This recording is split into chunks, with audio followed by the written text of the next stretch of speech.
third part of the preamble. Yes, so what is the third part? Aims and objectives. Third part of the preamble, aims and objectives. So what are the various aims and objectives that is having to the preamble? So preamble ki aims ఉన్నాయి ఇంకా objectives ఉన్నాయి, మనం చూద్దాం. So justice, Liberty, equality, fraternity. So ఇంతకుముందు చూసినాం కదా, justice, equality. So preamble is having aims, justice, equality, liberty and fraternity. Equality, liberty, fraternity. So ఇంతకుముందే చూసుకున్నాం కదా, జస్టిస్ న్యాయం, న్యాయం, ఈక్వాలిటీ సమానత్వం, లిబర్టీ స్వేచ్ఛ, ఫ్రాటర్నిటీ సో బ్రదర్హుడ్ సౌభ్రాతృత్వం అంటే అందరూ సోదర భావంతో మెలగాలి అనేది చెప్తుంది. సో ఇవి ఈ 4 ఉన్నాయి కదా. So this 4 is called as 4 pillars of preamble or 4 pillars of constitution. 4 pillars of constitution. So ఇవి 4 pillars అనమాట కాన్స్టిట్యూషన్కి. సో చూడండి, బిల్డింగ్కి పిల్లర్స్ ఎంత ఇంపార్టెంటో కాన్స్టిట్యూషన్కి కూడా జస్టిస్, ఈక్వాలిటీ, లిబర్టీ, ఫ్రాటర్నిటీ అనేటివి 4 pillars of the constitution. So న్యాయం, సమానత్వం, స్వేచ్ఛ, సౌభ్రాతృత్వం. Okay, next entire constitution built on this pillars. This is objectives. So what is justice? So justice అంటే ఏందో చూద్దాం. న్యాయం, జస్టిస్ న్యాయం. సో మనకి ఏ రకమైన న్యాయం ఉండాలి? సో న్యాయం ఎలా ఉండాలంటే social justice, economic justice and political justice. So we need 3 types of justice: social, economic and also political justice. So people need social justice, economic justice and political justice. So social justice అంటే abolition of untouchability. So అందరు సమానమే కదా. So social boycottness ఉండదు. So దీనికి abolition of untouchability. So untouchability, అంటరానితనం ఉంది కదా. So అంటరానితనం. సో ఈ అబాలిషన్ ఇది నిషేధం. సో ఇది అబాలిషన్ ఆఫ్ అన్టచబిలిటీ అనేది సోషల్ జస్టిస్ కిందకి వస్తుంది. అంటే అందరూ సమానమే కదా. సో అప్పుడు అంతకుముందు access to wells, access to temples. So టెంపుల్స్లో టెంపుల్ ఎంట్రీ, పబ్లిక్ వెల్స్ కానీ సో పబ్లిక్ ప్లేసెస్లో అబాలిషన్ అనేది ఉండేది. అంటే సోషల్లీ బాయ్కాటెడ్ పీపుల్ అనమాట. అంటే ఏమంట నిమ్న వర్గాలకు చెందిన ప్రజలని సోషల్లీ బాయ్కాట్ అనేది అప్పుడు జరిగేది. సో ఇది అనేది నిషేధం జరిగినప్పుడే మనకి సోషల్ జస్టిస్ అనేది జరుగుతుంది అనేది ఇక్కడ చెప్తాం. Next economic justice. So economic అంటే సో మనీ పరంగా. సో ఎకనామిక్ జస్టిస్లో వచ్చేసి మనకి సోషలిస్టిక్ ప్రిన్సిపల్స్, దట్ ఈస్ ఇదే abolition of zamindari jagirdari system.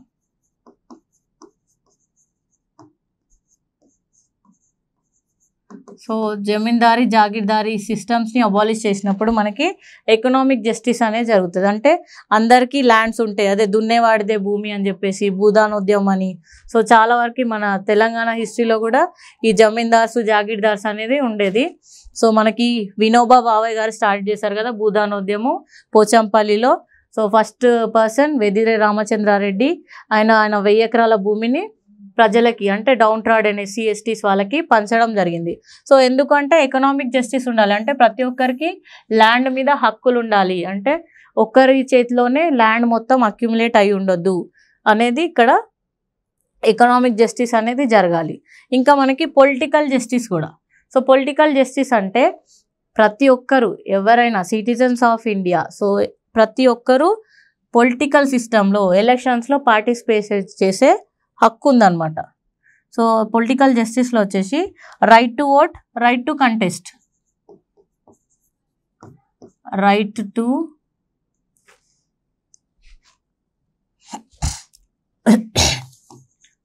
To vote and right to contest. So Indian citizens ఎవరైనా కూడా కాన్స్టిట్యూషనల్ పోస్ట్కి అంటే ప్రైమ్ మినిస్టర్ పోస్ట్ కానీ, ఎమ్మెల్యే పోస్ట్, ఎంపీ, ఏదైనా ఏ పోస్టుకైనా ప్రతి ఒక్కరు అర్హులే అనమాట. సో ప్రతి ఒక్కరు నామినేషన్ వేయొచ్చు. సో కొన్ని పోస్టులకు మాత్రం కొంచెం ప్రొసీజర్ ఉంటుంది, కానీ ప్రతి ఒక్కరికి కంటెస్ట్ చేసే అంటే ఎలక్షన్లో పార్టిసిపేట్ చేసే హక్కు అనమాట. So to participate in elections, ఎన్నికలలో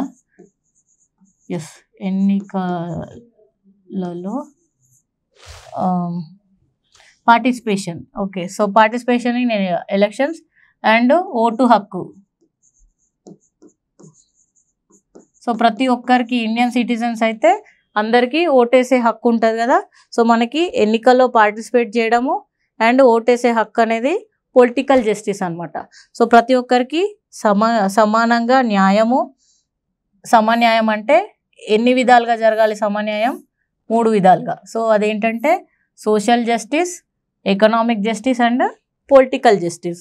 సో ఒక పిల్లర్ గురించి చూసాం కదా. Next pillar. So next pillar it is equality. So equality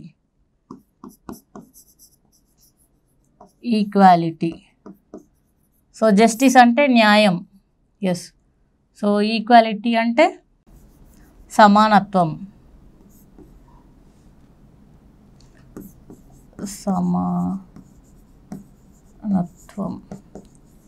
yes. So సమానత్వం. So equality. సో ఈక్వాలిటీ అంటే ఏంటంటే equality of status and opportunity. So equality of status and opportunities. So ఈ equality అనేది స్టేటస్లో ఇంకా ఆపర్చునిటీస్ అంటే పబ్లిక్ ఎంప్లాయ్మెంట్లో కానీ, రిజర్వేషన్స్లో కానీ, ఎడ్యుకేషన్లో కానీ ప్రతి ఒక్కరికి ఈక్వల్ రైట్స్ ఉండాలి. సో ఈక్వల్ ఆపర్చునిటీస్ అనేవి ఉండాలి. సపోజ్ ఎస్సీస్ ఎస్టీస్ ఉంటారు. సో వాళ్ళు ఏమంటారు చాలా మారుమూల ప్రాంతాల్లో ఉంటారు. సో ఎస్టీస్ ట్రైబ్స్ అయితే so tribal places, mountain places ఉంటారు. సో వాళ్ళకి అక్కడ ఎడ్యుకేషన్ సంబంధించినవి ఉండవు, హెల్త్ రిలేటెడ్ ఉండదు. సో ఇప్పటికి కూడా మనం కొన్ని ప్లేసెస్లో చూస్తుంటాం. సో దే డోంట్ హ్యావ్ ఏమంటారు హెల్త్ యాక్టివిటీ అంటే హెల్త్ సెంటర్స్ ఉండవు వాళ్ళకి. అండ్ రోడ్ యాక్సెస్ ఉండదు, రోడ్స్ ఉండవు, ట్రాన్స్పోర్టేషన్ ఫెసిలిటీ ఉండదు. సో అందుకని వాళ్ళకి ఈక్వల్ ఆపర్చునిటీస్ అనేది కల్పించాలి. ఎవరు కల్పించాలి? స్టేట్ అంటే ఇక్కడ union. So government. So union government is called state.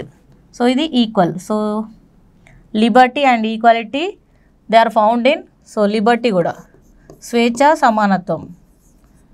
Liberty అంటే స్వేచ్ఛ. సో ఇవి మనం ఎక్కడ చూస్తాము? ఫండమెంటల్ రైట్స్లో మనకి ఎఫ్ఆర్స్. సో ప్రాథమిక హక్కులలో మనకి అన్ని రకాల ఈక్వాలిటీ ఇంకా స్వేచ్ఛని కల్పించడం జరిగింది. అండ్ ఇంకా fundamental rights justiciable. So fundamental రైట్స్కి ఎవరైనా భంగం కలిగిస్తే మనం కోర్టుకు వెళ్ళి క్వశ్చన్ చేసే అధికారం మనకు ఉంటుంది. So fundamental rights are very powerful. So powerful tool that is given by constitutional experts are fundamental rights. Next, fraternity. So fraternity ante brotherhood. So అందరూ అన్నదమ్ములాగా కలిసి ఉండాలి అనేది fraternity. So to promote unity and integrity. So ఎందుకు fraternity పెట్టారంటే to promote unity and integrity. So unity and integrity of nation. So country యొక్క యూనిటీని, ఇంటిగ్రిటీని build చేయడానికి సౌభ్రాతృత్వం అనేది పెట్టడం. చూడండి, ఇండియాని అంటాం కదా సమానత్వం అండ్ భిన్నత్వంలో ఏకత్వం అని. సో ఎన్ని మతాల వాళ్ళు ఎన్ని కులాల వాళ్ళు ఉన్నా కూడా ఇండియా మొత్తం అల్టిమేట్గా ఒకటే కంట్రీగా ఉంటుందని. అండ్ ఇంకొకటి ఇక్కడ ఇంటిగ్రిటీ అన్నాం కదా. So integrity also first it is not there, it is also added. Integrity added to the preamble by 42nd Constitutional Amendment Act 1976. So దీని ద్వారా 3 వర్డ్స్ని ప్రియాంబుల్కి యాడ్ చేయడం జరిగింది. సో ఇంతకుముందు చూసాం కదా, socialist, secular and integrity. These are the 3 words that are added to the preamble by 42nd Constitutional Amendment Act 1976. So this is about preamble of the constitution. Okay, next ఇంకొక part ఉంది కదా, date of adoption. So 4th part is date of adoption. So ఎప్పుడు తీసుకున్నాం adoption, ఎప్పుడైంది? 26th November 1949 we are adopted constitution to ourselves. So adopted, enacted. So this is very important. So this is preamble. So with this we completed preamble. ప్రావేశికని మనం complete చేసుకోవడం జరిగింది. And ప్రావేశిక గురించి various constitutional experts వాళ్ళ opinions ఇవ్వడం జరిగింది. So దాన్ని మనం ఇప్పుడు చూద్దాం. Yes, so what are the various opinions that are given by constitutional experts regarding preamble. Yeah, so preamble గురించి ఎవరెవరు ఏమన్నారో చూద్దాం. Yes, so what are the various opinions. చూడండి, ఒపీనియన్స్ చాలా important. So opinions on constitutional amendment, constituent assembly, opinion on preamble, opinion on constitution. So ఈ opinions అనేవి చాలా important question area. So first opinion. So opinion on preamble. So ప్రావేశిక గురించి ఎవరెవరు ఏమనుకున్నారో చూద్దాం. So first person వచ్చేసి పండిత్ ఠాకూర్ దాస్ భార్గవ. చాలా important name, Pandit Thakur Das Bhargava. So Pandit Thakur Das Bhargava గారు ప్రియాంబుల్ గురించి ఏమన్నారంటే, the soul of constitution, it is the soul of constitution. So preamble అనేది కాన్స్టిట్యూషన్ యొక్క ఆత్మ అని డిస్క్రైబ్ చేసింది ఎవరు? Thakur Das Bhargava. Okay, so this is one. and he further said that it is a jewel set. So it is a jewel set in a crown. So crown ఒక కిరీటంలో ఉండే jewel set అంటే diamond ఎలా ఉంటుందో, సో డైమండ్తో పోల్చి చెప్పాడు. అంటే కాన్స్టిట్యూషన్కి ఒక డైమండ్ పెడితే ఎలా ఉంటుందో అది ప్రియాంబుల్ అని పండిత్ ఠాకూర్ దాస్ భార్గవ గారు చెప్పడం జరిగింది. Yes, next Pandit Thakur Das Bhargava after KM Munshi. So KM Munshi member of drafting committee. So his opinion, under his opinion, what on preamble, he said that it is a horoscope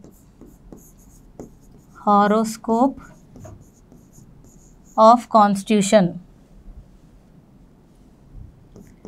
of the constitution. So జాతకం అంటే, so మనకి చేయి చూసి జాతకం చెప్తారు కదా, so preamble చూస్తే constitution మొత్తం చెప్పొచ్చు అనేది దాని అర్థం అనమాట. సో హారోస్కోప్ అంటే జాతకం అండి. సో ఇది ట్రూ ట్రాన్స్లేషన్ ఉండదు తెలుగులో. So you can remember as horoscope. So తెలుగులో కూడా ఇలానే ఇస్తాడు, horoscope of constitution. So preamble is called as horoscope of constitution under whose opinion. So this is KM Munshi. So next person Alladi Krishnaswamy Iyer. Alladi Krishna Swamy Iyer. So under his opinion on preamble. So Alladi Krishnaswamy Iyer said that a reflection of the noble idea, a reflection of noble idea. So a reflection of noble ideals of our freedom struggle, of our freedom struggle. So మన freedom స్ట్రగుల్కి ఇదొక reflection అని చెప్పిండు. So మన స్వాతంత్రోద్యమానికి ఇదొక Nobel reflection అని ఎవరు చెప్పారు? Alladi Krishnaswamy Iyer. Next Ernest Barker. So the fourth person Ernest Barker. So Ernest Barker. So under his opinion on preamble, a keynote of the Constitution, a keynote of the Constitution. So ఇది కాన్స్టిట్యూషన్కి ఒక తాళం చేయి లాంటిది, ఒక key note అని చెప్పేసి ఎవరన్నారు? Ernest Barker. So Ernest Barker. Next D D Basu. D D Basu. So D D Basu ఒపీనియన్లో the philosophy of constitution, the philosophy of Constitution. So the philosophy of Constitution is preamble, said by D.D. Basu. Next, the last person, that is Justice S.M. Sikri. Justice S.M. Sikri. So Justice S.M. Sikri, under his opinion, so preamble is a spirit of the Constitution, the spirit of the Constitution. So spirit of the Constitution said by S.M. Sikri said that it is a spirit of the Constitution. So these are the various opinions given to the preamble by constitutional experts. So first one is Pandit Thakur Das Bhargava, the soul of constitution, jewel set in a crown. So constitution అనేది ఆత్మ. So preamble అనేది constitution రాజ్యాంగం యొక్క ఆత్మ లాంటిది. Yes, రాజ్యాంగం ఆత్మ. ఏది? ప్రావేశిక. ప్రావేశిక. సో ప్రావేశిక అనేది రాజ్యాంగం యొక్క ఆత్మ లాంటిది. ఇంకా jewel set in a crown. Next KM Munshi, horoscope of constitution. Alladi Krishnaswamy Iyer, a reflection of noble ideals of our freedom struggle. Next Ernest Barker, a keynote to the constitution. DD Basu, philosophy of the constitution. Next SM Sikri, the spirit of the constitution. So these are the various opinions given by the constitutional experts.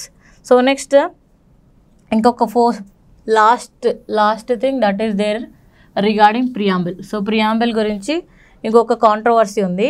So adentante whether preamble is a part of constitution or not. So preamble anedi praveshika anedi mana రాజ్యాంగంలో ఒక భాగమా కాదా అనేది ఒక controversy అన్నమాట. So దీని గురించి చూద్దాం. Whether preamble is A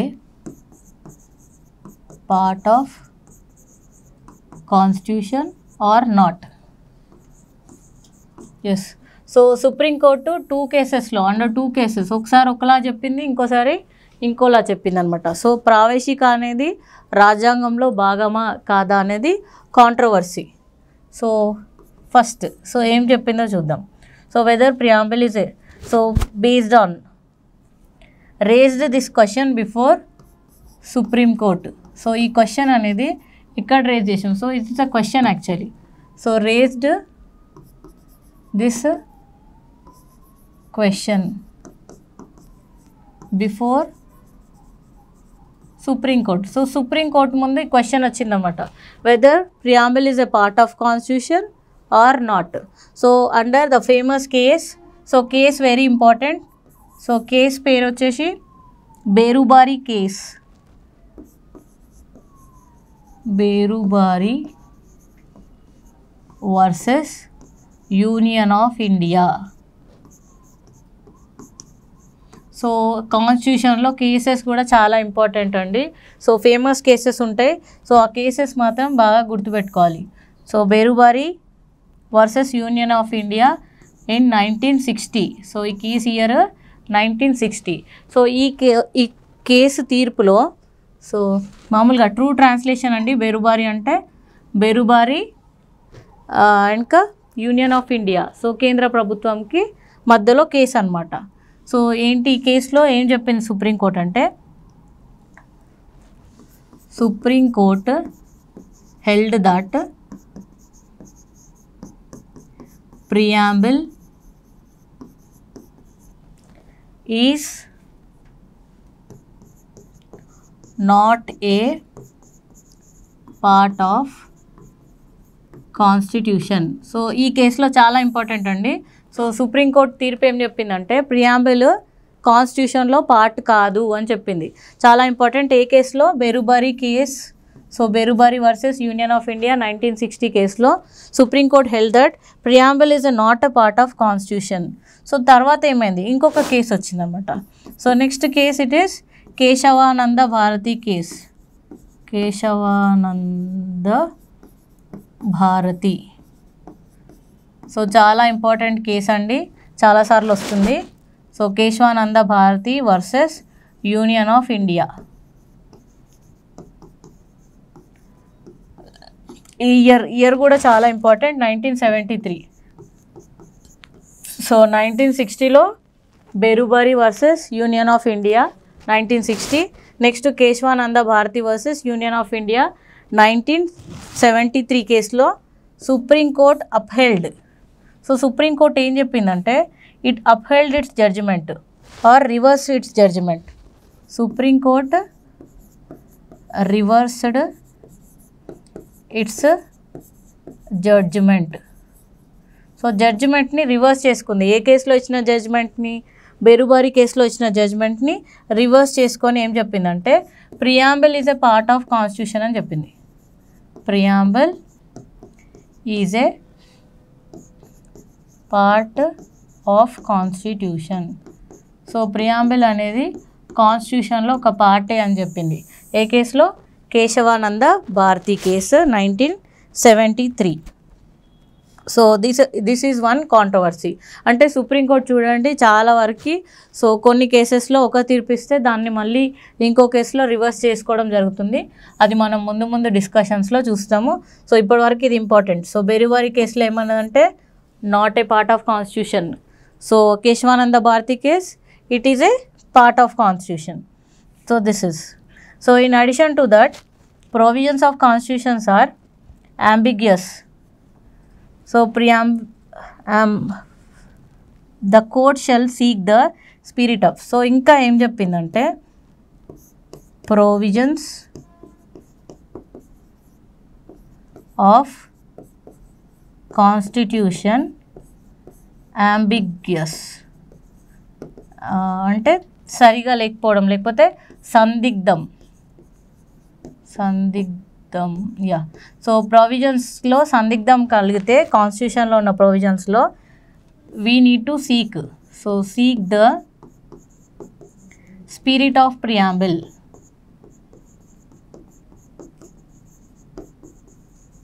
so అట్లాంటి కేసెస్లో తీర్పు చెప్పడానికి ప్రియాంబుల్ని ఆధారంగా చేసుకొని తీర్పు చెప్పమని సుప్రీం కోర్టు చెప్పడం జరిగింది. So to seek the spirit of preamble to decide the cases, to decide the cases.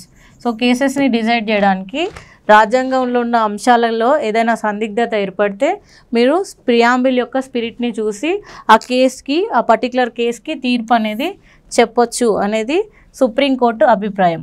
So most provisions of preamble are features of basic structure. So ప్రియాంబుల్లో ఉన్న మోస్ట్ ప్రొవిజన్స్. సో ప్రియాంబుల్లో ఉన్న చాలా provisions నన్ను ఏమంటారు అంటే basic structure of constitution, basic structure of constitution. So constitution యొక్క basic structure అని చెప్తాం. So preamble. సో బేసిక్ స్ట్రక్చర్కి ఎలాంటి ఇది జరగొద్దు. Okay, so basic structure of constitution and ప్రియాంబుల్కి ఏమేమి యాడ్ చేసాం మనం చూసాం. So this is about preamble. So ప్రియాంబుల్లో ఏమేమి ఉన్నాయి, ఏం చేశారు, what are the various cases and what are the various experts opinions regarding preamble we have seen. So with this we completed making of the constitution, everything. Then we need to go for the actual constitution, that is parts. So first part 1 of the constitution is dealing with article 1 to 4, part 2, part 3, like that we can say up to parts 22. So next we'll go for the parts of the constitution.